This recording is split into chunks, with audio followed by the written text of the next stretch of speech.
Welcome to episode 2. Sassoon डॉगमध्ये मासे खरेदी करताना कोणती काळजी घ्यायची?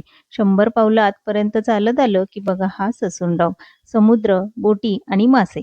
बगळे तर आहेच. पांढरा बगळा मला माहिती होता, पण हा काळा बगळा का? नक्की कावळा आहे की बगळा? बरं त्याचा रंग काळा का असेल? तुम्हाला काय वाटतं जरा कमेंट्समध्ये सांगा बरं.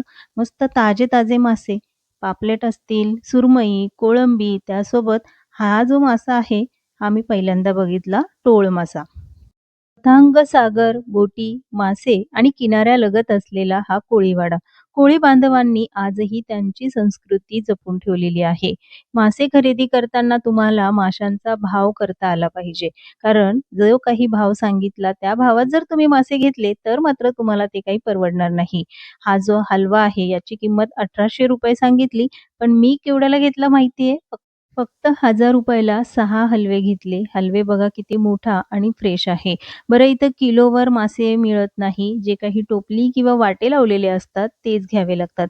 त्यामुळे 1-2 मित्र-मैत्रिणी गोळा करायचे, कॉन्ट्रिब्युशन करून तुम्ही मासे खरेदी करायला जाऊ शकता. म्हणजे जास्त मासे मिळतील कमी पैशात.